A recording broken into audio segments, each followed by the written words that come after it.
स्वागत है आपका मैथ विद अनमोल में।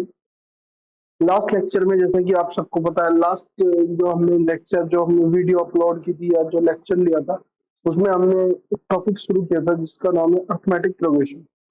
उसमें हमने what is the arithmetic progression ये डिस्कस किया। उस आफ्टर दैट हमने डिस्कस किया, सबसे पहले आप इस एग्जाम्पल को देख रहे होंगे कि कैसा एग्जाम्पल है। ये स्टैंडर्ड एग्जाम्पल, तो इसकी हेल्प से हम अपना फॉर्मूला जनरेट करेंगे। सबसे पहले आप देखिए सॉल्यूशन, यानी देखिए अगर मैं इस ये एपी दे रखी है, इसका अगर मैं फर्स्ट टर्म लिखूं तो वो मैं क्या लिख सकता हूँ, T1 equal to a. Second term लिखूं तो वो मैं क्या लिख सकता हूँ, T2 equal to a plus d. अगर मैं इसका थर्ड टर्म लिखूं तो मैं क्या लिख सकता हूँ, ए प्लस 2D। अगर मैं इसी गिविंग एपी का आपका फोर्थ टर्म लिखूं तो मैं क्या लिख सकता हूँ, ए प्लस 3D। अगर मैं फिफ्थ टर्म लिखूं तो मैं क्या लिख सकता हूँ, ए प्लस 4D। तो फ्रेंड्स, आप एक पैटर्न, एक रूल ऑब्जर्व कर रहे होंगे इस पूरे प्रोसेस में कि जब हमने T1 फर्स्ट टर्म लिया तो हमारे पास क्या है, फर्स्ट टर्म ए आया। जब T2 लिया तो उसमें कॉमन डिफरेंस बी आपका क्या हो गया, ऐड हो गया। जब T3 लिया तो उसमें कॉमन डिफरेंस डी ऐड हुआ विद 2। यानी कि कुछ ऐसा बन रहा है कि अगर मैं T टर्म ले लूं तो कुछ ऐसा बन रहा है, A plus R minus 1 into D.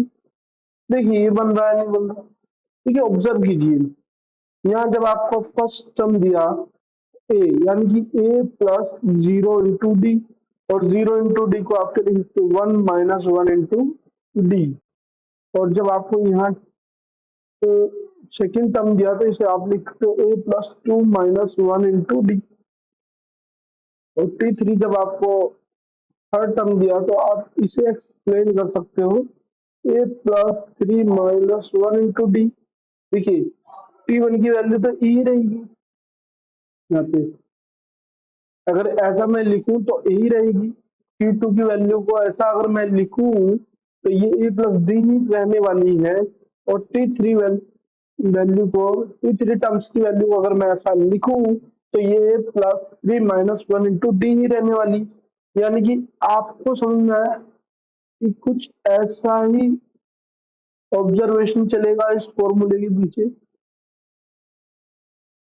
तो अब आपने क्या फाइंड करना है, T N terms, N terms find करना है। तो आप क्या लिखेंगे, A plus N minus 1 into D. ये आपका फॉर्मूला हो गया ऑब्टेन।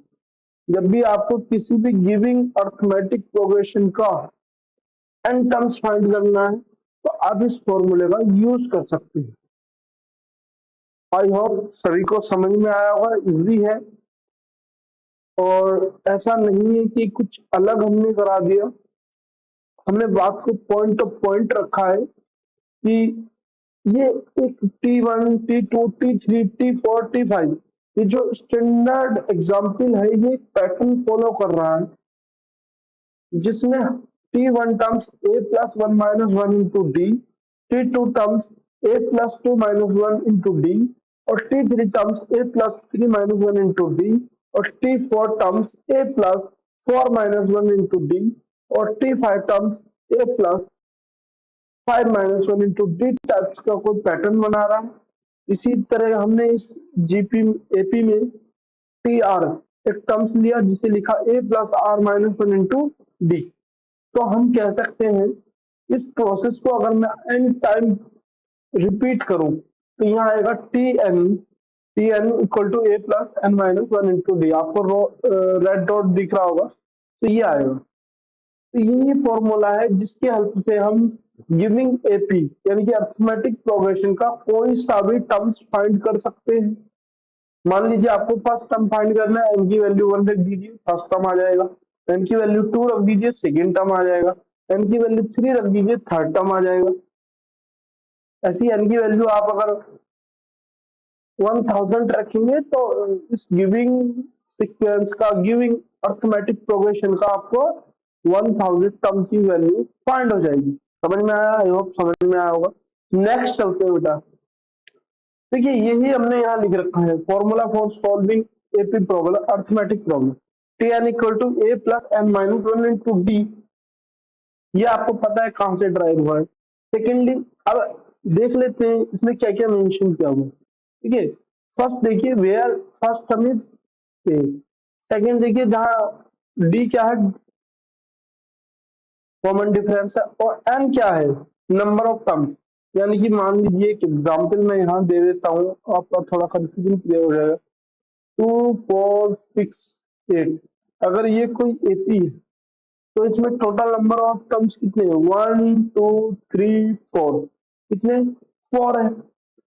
तो नंबर ऑफ टर्म्स किसी भी दी गई अर्थमेटिक प्रोग्रेशन के टोटल नंबर्स को बताएगा। अब क्या है, nth टर्म्स की वैल्यू को हम डिनोट करेंगे tn से। मगर मैं आपको एक बात और बताना चाहता हूँ बेटा, ये जो tn है ये एक l टर्म्स के बराबर होता है, जिसे हम बोलते हैं लास्ट टर्म। क्या बोलते हैं? Last term.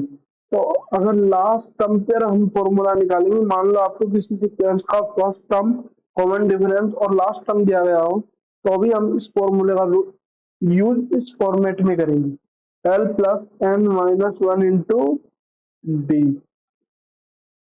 तो जो आपकी प्लस 2 की बुक होती है, जो एनसीईआरटी की बुक होती है, उनमें दोनों फॉर्मूलों को अलग अलग डिफाइन किया होता है, जबकि इसकी कोई जरूरत नहीं है।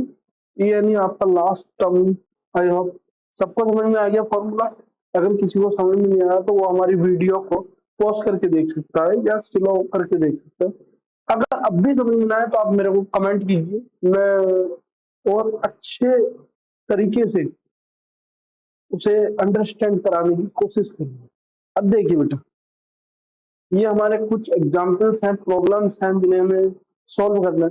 तो जैसे फर्स्ट प्रॉब्लम यहाँ देखिए, इसे आप करता हूँ, down the first 5 terms of AP with the first term is 8 और कॉमन डिफरेंस इज 7। तो मैं इसका सॉल्यूशन इधर कर रहा हूँ फर्स्ट का। देखिए ये कह रहा है कि एक एपी जनरेट करनी है, उसके फर्स्ट 5 टर्म्स लिखने हैं और जिसका फर्स्ट टर्म 8 हो। तो यानी कि ए इक्वल टू 8 दे रखा है और डी इक्वल टू दे रखा है 7। तो T1 क्या होगा बेटा? T1 ए होगा, यानी कि 8 होगा। T2 क्या होगा बेटा? T2 आपका ए प्लस डी होता है, सिंपल है। अभी फॉर्मूले की कोई आवश्यकता भी नहीं पड़ने वाली, जब पड़ेगी तो बता देंगे आपको। 8 प्लस 7 कितना हुआ बेटा? यहाँ निकाल लेते हैं। T3 क्या होगा? A plus 2D। तो आपने यही लिखना है। ए कितना है बेटा? 7 और प्लस 2D, मतलब ए आपका 8 है और ये 2 इंटू 7 हो जाएगा। तो ये हुआ 8 प्लस 14, कितना आएगा बेटा? 22 आएगा आई थिंक। तो समझ रहे हो आप बात? आपको कोई सा भी टर्म फाइंड करना है। अब मान लीजिए आपको T4 टर्म फाइंड करना है, तो ये तो स्टैंडर्ड जो हमने अर्थमेटिक प्रोग्रेशन की जो सीरीज कराई, जो स्टैंडर्ड सीक्वेंस है, इसकी उसकी हेल्प से बहुत इजीली हो जाता है। मान लो T4 करना है 3 और इंटू डी, तो ये क्या होगा? ए की वैल्यू रखो, ये वैल्यू रखी 8 प्लस 3 इंटू 7, तो ये क्या होगा? 29 हो जाएगा। आप कैलकुलेट कर सकते हैं। ऐसी T5 हो जाएगा। T5 इक्वल टू क्या होगा स्टूडेंट? T5 होगा 8 प्लस 4D और आपका हो जाएगा 8 प्लस 28 और ये हो जाएगा 36, 22 और 29 और 36, ये हो जाएगी। ठीक है, तो आपको इसका आंसर पता लग गया होगा फ्रेंड। फर्स्ट क्वेश्चन आपको समझ में आया बेटा? आ गया?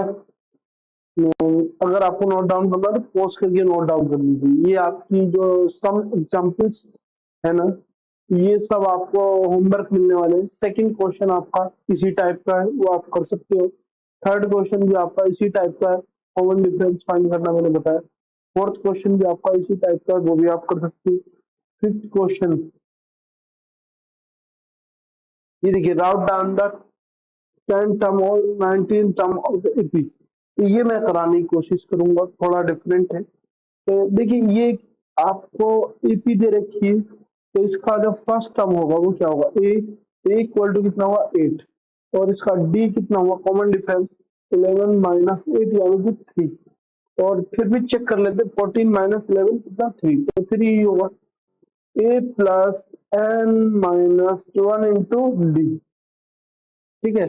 अब पुट करेंगे सारी वैल्यू, तो यहाँ हो जाएगा T10 इक्वल टू, ए की वैल्यूज क्या है बेटा, ए की वैल्यू 8 है, और इसकी वैल्यू 10 माइनस 1 और इंटू, इंटू में कितना होगा 3, तो ये हो जाएगा 8 प्लस 9 इंटू 3 कितना होगा स्टूडेंट, ये होगा 27 प्लस 8, यानी कि ये जो है वो 8 है, और 27 9 3 का 27 हो गया, कितना हुआ ये 35।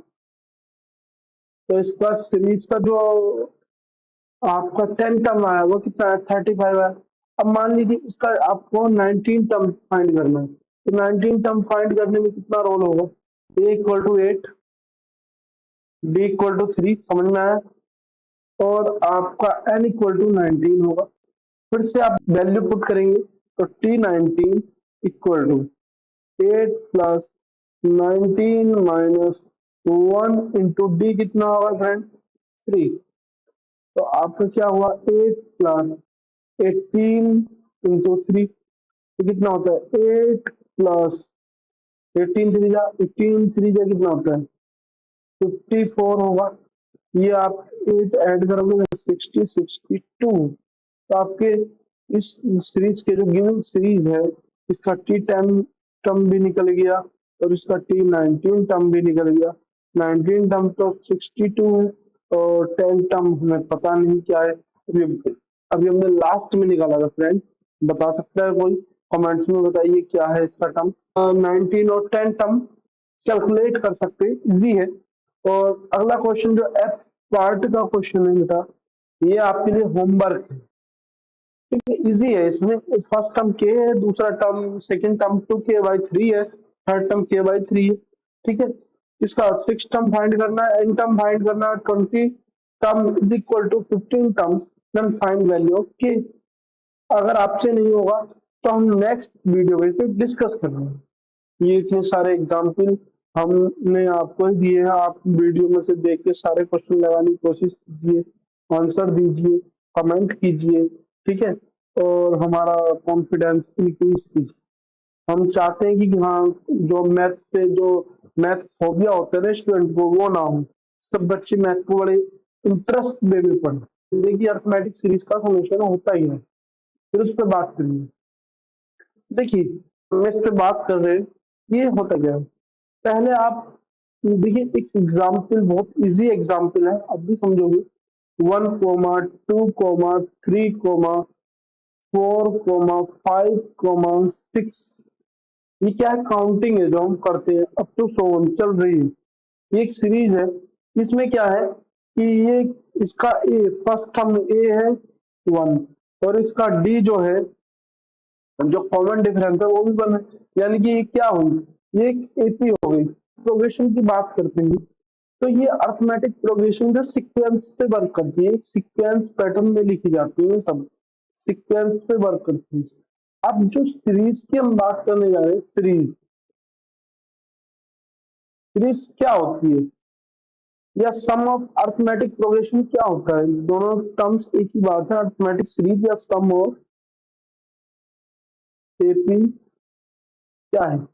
मान लीजिए यही सीक्वेंस को हम ऐड करके लिख दें, सम अप करके लिखें, 1 2 3 4 6 और plus dot dot dot up to so on plus, और मैं इसे एंड कर रहा हूँ 100 नंबर पे, ठीक है, एंड नहीं भी होती बाय द टाइम ऐसा हो जाता है। तो ये जो sum up of the sequence of every terms है, ये क्या कहलाएगा, सीरीज। तो या फिर इसे कहेंगे सम ऑफ एपी, यानी कि अर्थमेटिक प्रोग्रेशन को हमने क्या कर दिया, उसके प्रत्येक टर्म्स का क्या कर दिया, सम अप कर दिया। ये है। तो आई होप आप सब समझे होंगे what is the arithmetic series और what is the sum of AP. अब हम अपने क्वेश्चन पे वापस आ जाते हैं, जो हमारा है। देखिए मैं आपको ये समझा देता हूँ। फर्स्टली एक सीरीज लिखी हुई जो पहले से एपी में आप सब लोग जानते हो, 2.68 एपी में इसका, क्योंकि इसका फर्स्ट टर्म जिसे ए बोलते हैं वो 2 होता है, और जिसे डी बोलते हैं कॉमन डिफरेंस वो होता है 4। और ये common difference every two terms, कोई सी भी दो टर्म्स ले लो, सबका सेम तो एपी में है और ये है। Arithmetic series return in this way, कोई भी अर्थमेटिक सीक्वेंस को अगर आप या अर्थमेटिक प्रोग्रेशन को आप इस वे में रिटर्न कर दोगे। यानी कि अभी क्या था, 2,4,6,8 में लिखा हुआ था, अब क्या किया, 2+4 सम अप की फॉर्म में लिख दोगे, फॉर्म में लिख दोगे, तो वो क्या कहलाएगा, वो अर्थमेटिक सीरीज कहलाएगा, ये सम ऑफ अर्थमेटिक प्रोग्रेशन कहलाएगा। ठीक है, वो अर्थमेटिक सीरीज कहलाएगा, ये सम ऑफ अर्थमेटिक प्रोग्रेशन कहलाएगा। तो फर्स्ट टर्म जो है इसका x1, यानी कि देखो सम को हम रिप्रेजेंट करते हैं ऐसे सम, तो सम ऑफ एपी है ये। तो इसका फर्स्ट टर्म, इसका जो नोटेशन होगा वो कैपिटल एस होगा, और इसके फर्स्ट टर्म को डिनोट करने के लिए S1 और सेकेंड टर्म को डिनोट करने के लिए S2 S3 ऐसे आप यूज करोगे नोटेशन। ठीक है, ऐसा नहीं है सम का ऐसे यूज करना है, आप R1 R2 R3 भी यूज कर सकते हो। ये जस्ट ओनली नोटेशन है, नोटेशन कुछ भी हो सकता है। अब देखिए यहाँ इसने क्या किया, first term S1 equal to 2, sum of two terms S2 equal to 6, sum of three terms S3 equal to 2 + 4 + 6 equal to 12। और इस प्रोसेस को एन टाइम करना है, आपको समझ में नहीं आएगा, मैं आपको एक छोटे से एग्जांपल की हेल्प से समझा देता हूँ। समेशन वाली सीरीज है, इसका जो फर्स्ट टर्म होगा वो S1 होगा और वो T1 के इक्वल होगा। और जब हम S2 की बात करते हैं, यानी कि सम कितने टर्म्स तक पहुंच गया, 2 टर्म्स तक, लेकिन 2 + 4 होगा और वो होगा 6। और जब हम S3 की बात करते हैं बेटा, तो वो 3 टर्म्स तक सम हो जाएगा, फर्स्ट से लेकर 3, ये हो जाएगा 12। ये तो समझ में आया। अब आप देखिए इनमें आपको एक पैटर्न दिखाई देगा, जैसे T1 कितना है, T1 2 है, तो 2 के लिए तो छोड़ दीजिए, बस इसे छोड़ के सब में आपको एक पैटर्न दिखाई देगा। जैसे कि मान लीजिए आपके यहाँ 2+4 6 हुआ, अब आप इस 6 को कैसे लिख सकते हो, 2/2 है नहीं, और 2+4, समझ में आया, ऐसे लिख सकते हैं। ये 2 जो है ये नंबर ऑफ टर्म्स है, ये वाला 2, और ये 2 अपॉन में डिवाइड का है, और ये 2+4 क्या है, ये वाले पॉइंट्स है। आप इसे कैलकुलेट करोगे तो ये 1 हो जाएगा, ये हो जाएगा 6, और जो कि आपके 6 के इक्वल आएगा। सेकेंडली हम 12 को भी ऐसी कुछ लिख सकते हैं, 3 लिख सकते हैं, 3/2 कर सकते हैं, डिवाइड वाला 2, और 2+6 यानी 3 टर्म्स, फर्स्ट टर्म और लास्ट टर्म, ये कुछ ऐसा हो रहा है। तो ये भी ऐसा हो रहा है कि n/2, n number of terms 3 है, तो कितने नंबर का सम अप हो रहा है, 3 का हो रहा है ना, a+10 जो कि लास्ट टर्म होगा। तो आपका फॉर्मूला कुछ ऐसे बन रहा है, sum of the first n terms Sn equal to n/2 a+n, और L यहाँ रिप्रेजेंट करता है लास्ट टर्म को। समझ में आया सभी को? अगर नहीं समझ में आया तो कमेंट कीजिए, हम दोबारा से आपको पूरा प्रोसेस समझाएंगे। ठीक है, तो आपका Sn का फॉर्मूला होता है ये। अब देखिए ये फिर से स्टैंडर्ड एग्जाम्पल ले लिया, अपने जो ना इस स्टैंडर्ड एग्जाम्पल एपी में है, तो इसका सम फाइंड करना है। मान लीजिए ऐसी कोई एपी दे रखी है, उसका सम क्या होगा, ये मैंने पहले ही बता दिया, अभी ड्राइव कराया फॉर्मूला, n/2 a+l। वो कितने टर्म्स के लिए, n टर्म्स के लिए, कितने टर्म्स का सम होगा, n टर्म्स का। ठीक है, अब देखिए यहाँ हमने एक फॉर्मूला पीछे हम रिवर्स में पढ़ाए हैं, रिवर्स जितने भी अभी हमने लेक्चर किए, जितनी बातें ये फॉर्मूला पढ़ा है, last term equal to t n equal to a plus N minus one into d. अगर मैं इस एल की वैल्यू यहाँ पुट करूं, करते हैं, देखते हैं। देखिए एन बाई टू होगा, ए होगा, और ये एल की value A plus N minus one into D put करूं, तो हमारा रिजल्टेंट क्या आएगा, S N equal to N by two A, क्या हो जाएगा, ऐड हो जाएगा, ये हो जाएगा टू ए और n minus one into D. ये हमारा रिजल्टेंट आएगा। तो हमने क्या पढ़ा फ्रेंड, हमने एस एन के लिए दो फॉर्मूले पढ़े, सम ऑफ अर्थमेटिक प्रोग्रेशन के लिए ए प्लस एन, और सेकेंड हमने पढ़ा n by two two a plus N minus one into d. बेटा अगर किसी क्वेश्चन में हमें number of terms, first term और लास्ट टर्म दे रखा है, तब भी हम उसका एसएन फाइंड कर सकते हैं, यानी कि सम फाइंड कर सकते हैं। और किसी भी सीरीज में हमें number of terms, first term और कॉमन डिफरेंस दे रखा है, तब भी हम इस फॉर्मूले का यूज करके उसका सम फाइंड कर सकते हैं। ठीक है फ्रेंड, ये आपको समझ में आए होंगे। अब मैं आगे एक एग्जाम्पल करके अपने इस वीडियो को एंड करता हूँ। आई थिंक बहुत लंबी वीडियो हो जाएगी, इतनी लंबी वीडियो में चाहिए नहीं। ठीक है, एक एग्जाम्पल करके, क्योंकि आपको समझ में सॉल्यूशन। देखिए एक एपी लिखी हुई है, एपी सीक्वेंस में लिखी गई है, बट ये इसने क्वेश्चन में क्या कहा, find the sum of the AP. तो सम कब फाइंड किया जाता है, जब उसे इस फॉर्म में लिख लिया जाता है, 2 + 7 + 12 + 17 plus dot dot dot dot plus 137। अब फ्रेंड्स इसमें नंबर ऑफ टर्म्स तो हमें पता नहीं, तो इसे कैसे सॉल्व करेंगे। पहले हम इस सीरीज को नंबर ऑफ टर्म्स फाइंड करेंगे। तो नंबर ऑफ टर्म्स फाइंड करने के लिए हमारे पास फॉर्मूला है, last term l equal to 137 है। अब हम क्या करेंगे, हम इसे करेंगे l equal to a plus N minus one into d, formula होता है अपना। तो इसमें वैल्यू पुट कीजिए 137 इक्वल टू ए कितना है फ्रेंड, 2 है, प्लस एन कितना है, एन नहीं पता था, एन की जगह एन कर दीजिए, और डी आपका कितना है 5। तो ये 137 माइनस 2 इधर हो जाएगा, और ये इक्वल आएगा एन माइनस वन इंटू 5। ये हो जाएगा 135 equal to n minus one into 5। N minus one की वैल्यू किसकी इक्वल हो जाएगी, देखिए 135 की डिवाइड में 5 चला जाएगा, जो 5 2 जा 10 और 5 7 जा 35 इक्वल हो जाएगा। तो यहाँ से n की वैल्यू कितनी आएगी, 27 और प्लस 1 यानी कि 28 n की वैल्यू होगी। तो आपको क्या पता लगा, नंबर ऑफ टर्म्स पता लगे, समझ रहे हो फ्रेंड, क्या पता लगे, नंबर ऑफ टर्म्स। तो हम इसे इरेज कर सकते हैं, आप नोट डाउन कर लीजिए, वीडियो को पॉज करके नोट डाउन कर लीजिए, हम इरेज करके आपका सम फाइंड करते हैं। देखिए हमने इरेज कर दिया, फिर से हमें पता लग गया है, मैं लिख देता हूँ। इसका फर्स्ट टर्म बेटा है जी 2 है, और डी आपका 5 है, और जी आपका लास्ट टर्म 137 है, और जी आपको जो फाइंड करना था वो हमने फाइंड कर लिया, हाफ प्रोसेस हम कर चुके हैं। जो एन फाइंड करना था तो वो कितना है, 28 है। अब हम क्वेश्चन का फॉर्मूला लगाते हैं सम का, कि एन टर्म्स का सम फाइंड करने के लिए क्या करेंगे, एन बाई 2 करना पड़ेगा। और कौन सा फॉर्मूला यूज करेंगे बेटा, ये वाला।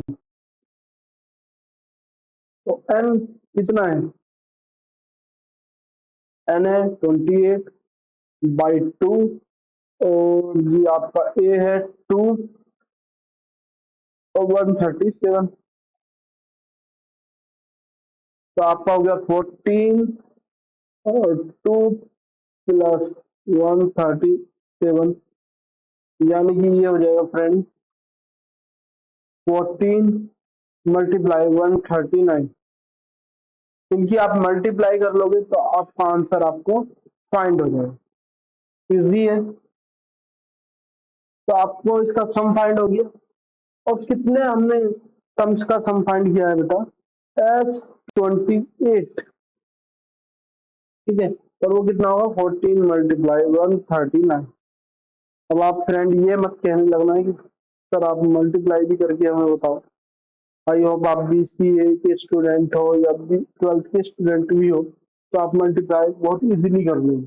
तो मैं उस पर टाइम वेस्ट नहीं करना चाहता। ठीक है फ्रेंड, नेक्स्ट वीडियो में हम कुछ और टाइप्स के सम पे क्वेश्चन करेंगे। ठीक है, फिलहाल आज के लिए इतना ही। मिलते हैं आपसे नेक्स्ट वीडियो में। Thank you very much. Please subscribe, like and share this video for needy person. कोई ऐसा बच्चा हो जो कि फीस नहीं दे पा रहा, ट्यूशन फीस नहीं दे पा रहा, उसे ये वीडियो शेयर कीजिए।